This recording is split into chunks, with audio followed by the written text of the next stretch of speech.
glorious generation of Americans, a single word came bolted to a car: excitement. Pontiac invented the muscle car. It gave us the GTO. It put the screaming chicken on the hood of a Trans Am and let Burt Reynolds outrun every cop in the South. For decades, if you were young and you wanted to go fast, you wanted a Pontiac. And then, in 2010, after 84 years, General Motors quietly killed it. Not because people stopped loving it, but because GM had spent 20 years slowly strangling the one thing that made Pontiac special until there was nothing left worth saving. This is the story of how GM built Pontiac into a legend and then murdered it from the inside.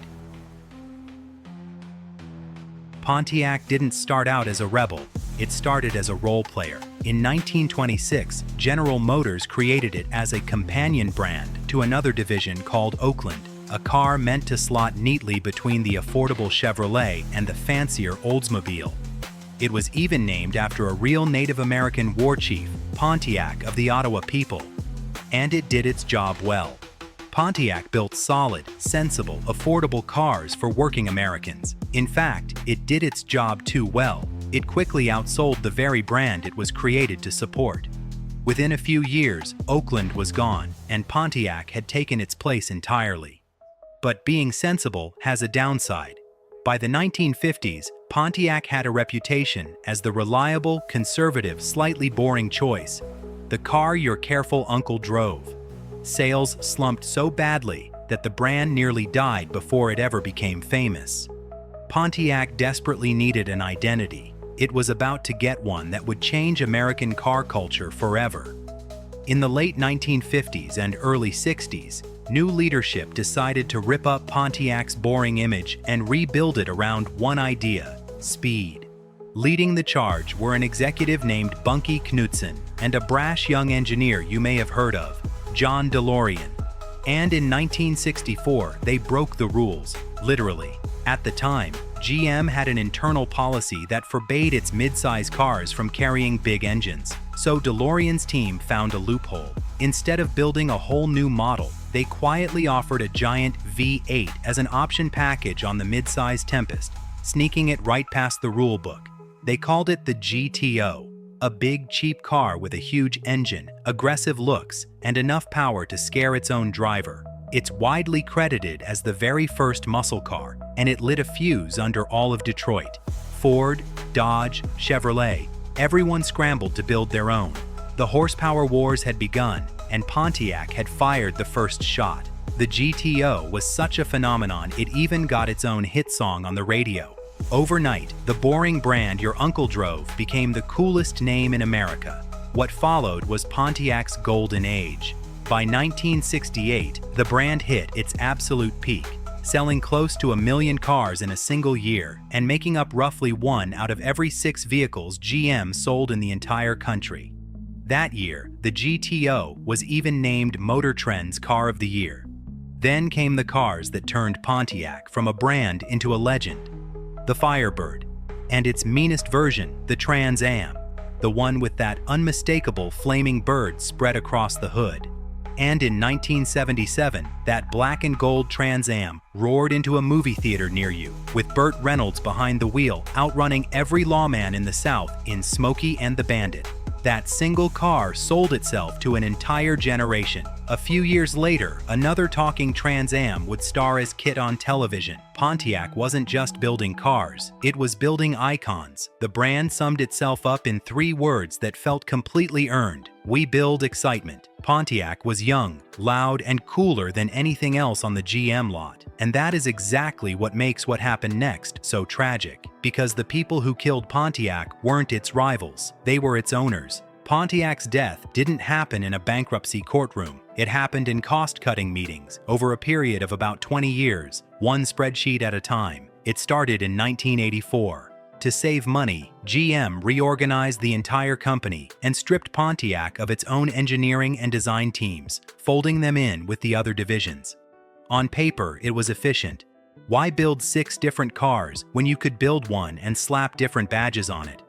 But it destroyed the one thing Pontiac had that no balance sheet could measure: its soul. From then on, a Pontiac wasn't really a Pontiac. It was a Chevrolet with different taillights and a bunch of plastic body cladding bolted on to look sporty. One writer called it exactly what it was: racing stripes on a filing cabinet. The ads kept screaming, "We build excitement." But the excitement had been engineered out of the building. A kid who grew up idolizing the GTO would walk into a dealership expecting a muscle car and find a dressed-up economy sedan. That gap between the promise on TV and the plastic in the showroom quietly poisoned the brand's most loyal fans year after year for 2 straight decades. There were flashes of the old fire. The mid-engine Fiero was genuinely exciting, until it got rushed to market with engines that were catching fire, and GM canceled it in 1988, just as the engineers finally fixed it. And then, in 2002, GM quietly discontinued the Firebird and the Trans Am, the crown jewels, with no press conference, no farewell, nothing.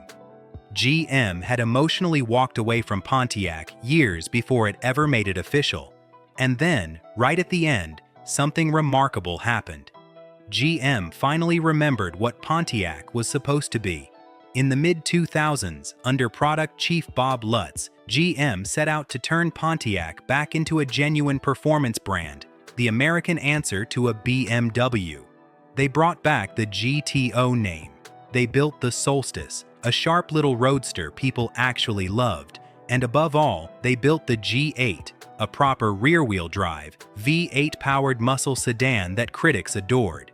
It was fast, it handled, and it felt like a real spiritual heir to the original GTO.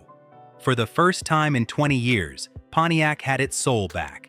There was even a serious plan inside GM to make Pontiac the company's dedicated performance division. Pontiac was becoming great again. The fans could feel it. After 2 decades of plastic and disappointment, the brand that invented the muscle car was clawing its way back to life.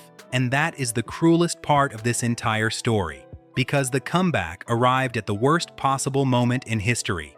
In 2008, the global financial crisis hit, and General Motors, the biggest car maker in America, collapsed. In 2009, GM filed for bankruptcy and had to be rescued by a government bailout worth roughly $50 billion. And that bailout came with a demand. GM had to become lean, and it had to do it immediately. The company was bloated with 8 different brands, all fighting each other for the same customers. GM decided to keep 4 core brands, Chevrolet, Buick, Cadillac, and GMC, and cut the rest loose. And Pontiac was doomed by its own history. It had been reduced to selling rebadged Chevrolets, sometimes at lower prices than Chevy sold the exact same car, which meant Pontiac was literally stealing sales from GM itself. It overlapped almost completely with Chevrolet. From a cold accounting view, there was no reason for it to exist. Furious fans begged GM to kill Buick instead and save the brand with all the heritage. But Buick had one thing Pontiac didn't. It was enormously popular in China, a lifeline into the biggest car market on Earth.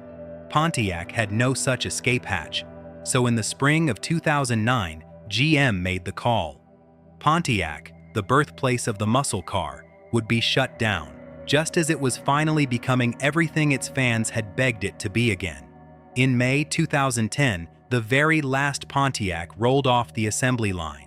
It wasn't a screaming GTO or a fire-breathing Trans Am. It was a plain white sedan, and in a final quiet insult, it was shipped off to live out its life as a rental fleet car. That October, the dealership agreements ended, the signs came down, and Pontiac was officially gone, 84 years after it began. And here's the truth that still stings for the people who loved it. Pontiac wasn't killed by the public. Nobody ever stopped wanting a great Pontiac. GM simply stopped building one. The brand that invented the muscle car was slowly hollowed out from the inside by its own parent company's cost-cutting until there was nothing left to defend. And then it was put down in bankruptcy at the exact moment it was coming back to life. But you can't kill a legend that easily.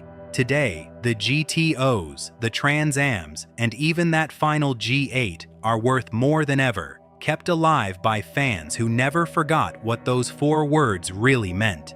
General Motors stopped building excitement. The people who loved Pontiac never stopped feeling it. Just another piece of forgotten American iron, gone, but never really finished. If this one hit home, the video on screen now is another American icon that deserved better than the ending it got. Thanks for watching.